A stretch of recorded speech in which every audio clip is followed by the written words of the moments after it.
Hello everyone.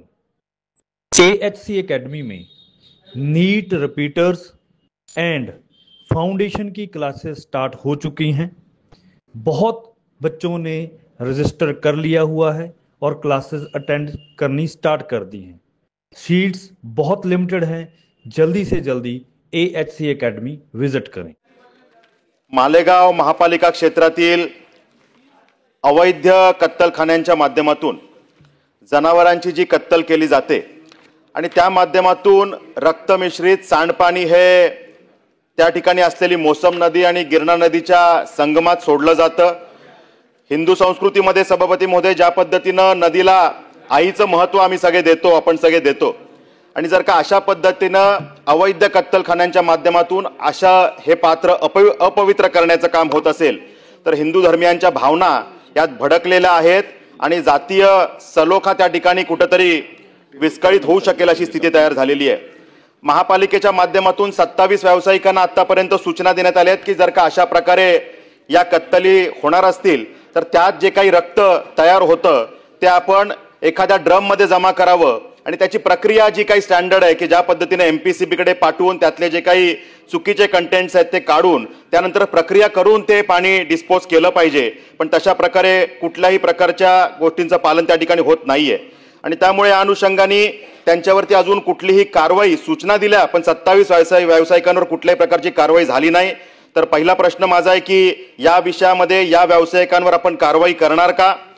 यानंतर सभापती महोदय की हे सगळं पाणी ज्यावेळेला आजूबाजूला असलेल्या नाल्यांच्या माध्यमातून हे कत्तलखाने महापालिकेचा एकच अधिकृत कत्तलखाना आहे पण त्याचबरोबरीने अनेक अवैध कत्तलखाने त्या ठिकाणी आहेत। काही ठिकाणून घरातूनच ह्या कत्तली केल्या जातात आणि मग हे जे काही पाणी आहे ते नाल्यांच्या माध्यमातून कुठलीही प्रक्रिया न करता या नदीमध्ये सोडलं जातं आणि त्यामुळे त्या ठिकाणी या विषयामध्ये महापालिकेने जे काही उत्तर ह्या नगर विकास विभागाने जे काही उत्तर दिले सभापती महोदय ते इतकं चुकीचं आहे। ते म्हणतात आम्ही महापालिकेच्या माध्यमातून या कत्तलखान्यांना कुठल्या प्रकारच्या सूचना दिल्या नाहीत। म्हणजे एकीकडे आम्ही म्हणतोय सूचना दिल्यात पण कारवाई नाही आणि त्या ठिकाणी उत्तरात म्हणतं की आम्ही सूचनाच दिल्या नाही। मग माझी या ठिकाणी मागणी आहे या सूचना दिल्या नसतील तर या सूचना का दिल्या नाहीत त्या अधिकाऱ्यांवर आपण तात्काळ कारवाई करणार का? जर का हे इतके 10 वर्ष प्रश्न रखडतायत तर त्या अधिकाऱ्यांवर कारवाई होणार का हा एक प्रश्न आहे।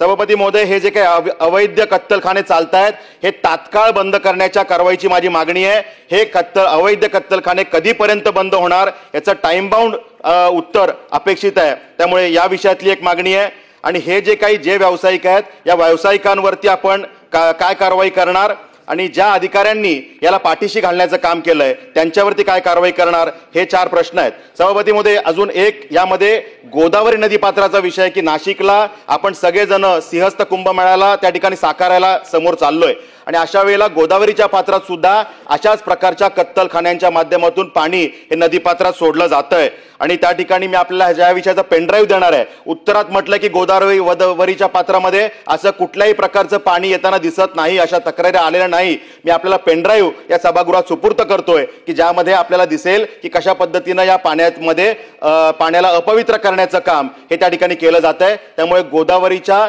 पात्रात सुद्धा जे काही पाणी सोडलं जातंय नाशिकच्या आजूबाजूला असलेल्या या सगळ्या कत्तलखान्यांवरती आपण काय कारवाई करणार आणि ती कधीपर्यंत करणार हा सुद्धा स्पेसिफिक प्रश्न आहे।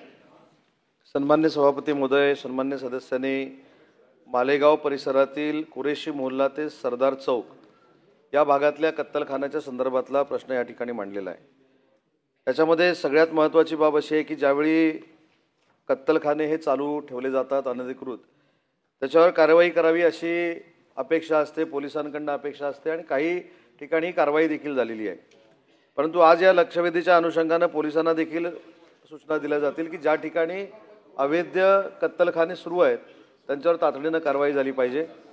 परंतु ज्या दिवशी सण असतो त्या सणाच्या दिवशी अनेक ठिकाणी वेगवेगळे महानगरपालिकेमार्फत किंवा नगरपालिकेमार्फत हे कत्तलखाने तयार केले जातात। त्याच्यामध्ये वाळू असेल, माती असेल अशा पद्धतीचे ते ठिकाणं तयार केली जातात। त्याच्यामध्ये ते बाकी सगळ्या गोष्टी करून ते रक्त बाहेर येणार नाही याची दक्षता देखील त्यावेळी महानगरपालिका घेते। परंतु सन्मान्य सदस्यांनी सांगितलं की मोसम नदी असेल किंवा गोदावरी नदी असेल या संदर्भातला पेनड्राईव्ह आपल्याकडे आहे आणि उत्तरामध्ये असं म्हटलंय की याच्यामध्ये कुठेही रक्तमिश्रित पाणी जात नाही अशा पद्धतीचं उत्तर दिलेलं आहे आणि आपण जर तो पुरावा दिला तर संबंधित हे उत्तर का दिलंय याची देखील चौकशी करून त्या संबंधितांवर कारवाई केली पाहिजे।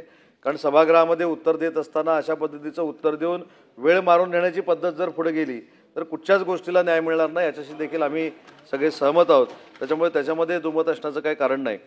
पण मोसम नदीच्या संदर्भामध्ये राज्य नदी संवर्धन योजनेतनं विक्रांतजी जवळजवळ 10,52,00,000 रुपये हे महाराष्ट्र शासनानं मंजूर केले। त्यातले 5,26,00,000 रुपये हे ऑलरेडी मालेगाव महानगरपालिकेकडे जमा करण्यात आलेले आहेत।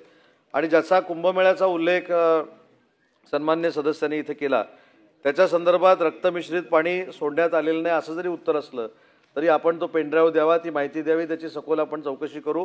आणि एक मात्र आपण निर्णय घेतोय, या संदर्भात कत्तल करणाऱ्या सगळ्या मंडळींची देखील चर्चा झालेली आहे की जो महानगरपालिकेचा कत्तलखाना आहे याच्यामध्येच भविष्यामध्ये कत्तल केली गेली पाहिजे।